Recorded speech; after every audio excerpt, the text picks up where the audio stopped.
Hello guys, welcome back to my lovely girl channel. ಹೆಂಗಿದ್ದೀರಿ ಎಲ್ಲರೂ? So ನಾನಿವತ್ತು ಗೋಬಿ ಪರಾಟ ಮಾಡ್ಲಿಕತ್ತಿದ್ದೆ.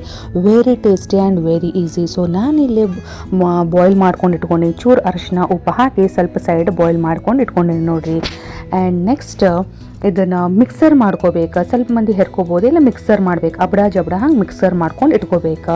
ಒಂದು ಸಣ್ಣಾಗಿ ಉಳ್ಳಾಗಡ್ಡಿ ಹೆಚ್ಕೋಬೇಕು. ಆ್ಯಂಡ್ ನೆಕ್ಸ್ಟ್ ಪೇಸ್ಟ್ ಮಾಡ್ಕೋಬೇಕಂದ್ರೆ ಗ್ರೀನ್ ಚಟ್ನಿ ಮಾಡ್ಕೋಬೇಕು. ಸೊ ಗ್ರೀನ್ ಚಟ್ನಿಗೆ ಇವೆಲ್ಲ ಐಟಮ್ಸ್ ಬೇಕಾಗ್ತದೆ. ಸೊ ಕೊತ್ತಂಬರಿ, ಮೆಣಸಿನ್ಕಾಯಿ, ಅಲ್ಲ, ಬೆಳ್ಳುಳ್ಳಿ, ಆಮೇಲೆ ಒಂಚೂರು ಜೀರಿಗೆ ಹಾಕಿ ಮಿಕ್ಸರ್ ಮಾಡ್ಕೋಬೇಕು. ಸೊ ಇಲ್ಲಿ ನೀವು ನೋಡ್ಲಿಕ್ಕತ್ತಿರ್ಬೋದು. ಎಸ್, ಸೊ ಮಿಕ್ಸರಿಗೆ ಬೆಳ್ಳುಳ್ಳಿ, ಸ್ವಲ್ಪ ಮೆಣಸಿನ್ಕಾಯಿ, ಆಮೇಲೆ ಜೀರಿಗೆ, ಚೂರು ಉಪ್ಪು, ಅಲ್ಲ, ಕೊತ್ತಂಬರಿ ಇವೆಲ್ಲ ಹಾಕಿ ಮಿಕ್ಸರ್ ಮಾಡಿ ಚೆಂದಾಗಿ ಪೇಸ್ಟ್ ಮಾಡಿ ಇಟ್ಕೋಬೇಕು. ಜೊ ನಾವು ಗೋಬಿ ಏನು ಮಾಡಿರ್ತೀವಲ್ಲ ಅದು ಕುದಿಸಿದ ಅದನ್ನು ಕೂಡ ಲಾಸ್ಟಿಗೆ ಅಬಡ ಜಬಡ ಆಗಿ ಅದನ್ನು ಕೂಡ ಪೇಸ್ಟ್ ಮಾಡ್ಕೋಬೇಕು. ಸೊ ಇಲ್ಲಿ ಪೇಸ್ಟ್ ಮಾಡ್ಕೋಬೇಕು. ಸೊ ಈ ಥರ ಇಲ್ಲಿ ಗೋಬಿ ನಾನು ಅಬಡ ಜಬಡ ಆಗಿ ಪೇಸ್ಟ್ ಮಾಡಿ ಇಟ್ಕೊಂಡೀನಿ. ಗ್ರೀನ್ ಚಟ್ನಿ ಮಾಡ್ಕೊಂಡೀನಿ. ಆಮೇಲೆ ಸಣ್ಣಾಗಿ ಉಳ್ಳಾಗಡ್ಡಿ ಹೆಚ್ಕೊಂಡು ಇಟ್ಕೊಂಡೀನಿ. ಸೊ ನೆಕ್ಸ್ಟ್ ಇದನ್ನೆಲ್ಲ ಫುಲ್ ಮಿಕ್ಸ್ ಮಾಡಿಬಿಟ್ಕೊಂಡ್ಬಿಡ್ಬೇಕು. ಸೊ ಟೋಟಲಿ ಎಲ್ಲ ಚೆಂದಾಗಿ ಕಲಿಸಿ ಮಿಕ್ಸ್ ಮಾಡಿ ಇಟ್ಕೊಂಡ್ರೆ ನಿಮ್ಮದು ಭಾಜಿ ರೆಡಿ. ಸ್ಟಫಿಂಗ್ ಮಾಡ್ಕೊಳ್ಳಿಕ್ಕೆ ಈಸಿ ಆ್ಯಂಡ್ ವೆರಿ ಟೇಸ್ಟಿ. ಈಸಿಯಾಗಿ ನೀವು ಸ್ಟಫಿಂಗ್ ಮಾಡ್ಕೋಬೋದು ಇಲ್ಲೇ ಈ ಥರ ನೋಡಿರಿ. ಸೊ ಎಲ್ಲ ಸ್ಟಫ್ ಮಾಡ್ಕೊಂಡು ಇಟ್ಕೊಂಡೆ. ಮತ್ತು ಮ್ಯಾಲೆ ಸ್ವಲ್ಪ ನಾನು ಅರಿಶಿನ ಹಾಕಿದೆ.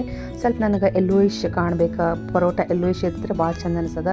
ಸ್ವಲ್ಪ ಉಪ್ಪು ಕಮ್ಮಿ ಆಗಿತ್ತು. ಸೊ ಸ್ವಲ್ಪ ಉಪ್ಪು ಆಮೇಲೆ ಹಾಕೋಬೇಕು. ಯಾಕಂದ್ರೆ ಒಮ್ಮೆ ಯಾಕಂದ್ರೆ ಗೋಬಿಗೂ ಉಪ್ಪು ಹಾಕ್ಕೊಂಡಿರ್ತೀರಿ, ಗ್ರೀನ್ ಚಟ್ನಿಗೂ ಹಾಕ್ಕೊಂಡಿರ್ತೀರಿ. ಸೊ ಮೇಲೆ ಚೂರು ಹಾಕೋಬೇಕು. ಲಾಸ್ಟಿಗೆ ಟೇಸ್ಟ್ ನೋಡ್ಕೊಂಡು ಉಪ್ಪು ಒಂಚೂರು ಮುಂದಿಟ್ಕೊಂಡು ಉಪ್ಪು ಹಾಕ್ಕೊಂಡ್ರೆ ಭಾಳ ಟೇಸ್ಟ್ ಕೊಡ್ತದೆ.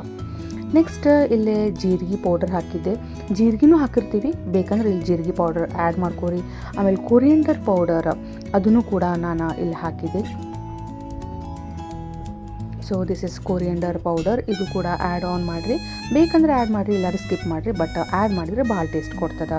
ಸೊ ಇದು ನಿಮ್ಮದು ಪೇಸ್ಟ್ ರೆಡಿ ಆಯ್ತು. ಸೊ ನೆಕ್ಸ್ಟ್ ಸಣ್ಣ ಚಪಾತಿ ಹಂಗೆ ಎರಡೆರಡು ಚಪಾತಿ ಮಾಡಿಟ್ಕೊಂಡ್ಬಿಡ್ರಿ ಮೊದಲು. ಸೊ ಅದಕ್ಕೆ ನೀವು ಸ್ಟಫ್ ಮಾಡ್ಬೇಕು. ಯಾಕಂದ್ರೆ ಅದ್ರೊಳಗೆ ನೀವು ಸ್ಟಫಿಂಗ್ ಮಾಡಿದರೆ ಅದು ಹರಿದು ಬಿಡ್ತದೆ. ಸೊ ಈ ಥರ ಚಪಾತಿ ಮಾಡಿಟ್ಕೊಂಡು ಈ ಥರ ಚೆಂದಾಗಿ ಎಷ್ಟು ಬೇಕಷ್ಟು ನೀವು ಹಾಕ್ಕೊಂಡು ಅದ್ರ ಮೇಲೆ ಇನ್ನೊಂದು ಚಪಾತಿ ಹಾಕಿ ಈ ಥರ ಲಟ್ಟಿಸ್ಬಿಟ್ರೆ ನಿಮ್ಮದು ಗೋಬಿ ಪರಾಟ ರೆಡಿ. ಮೇಲೆ ಮಸ್ತ್ ಗೀ ಹಾಕೋರಿ, ತುಪ್ಪ ಹಾಕೋರಿ. ಯಮ್ಮಿ ಅಂದ್ರೆ ಯಮ್ಮಿ ಇರ್ತದೆ. ಸೊ ಲೈಕ್ ಮಾಡಿರಿ, ಕಮೆಂಟ್ ಮಾಡಿರಿ. ಬಾಯ್.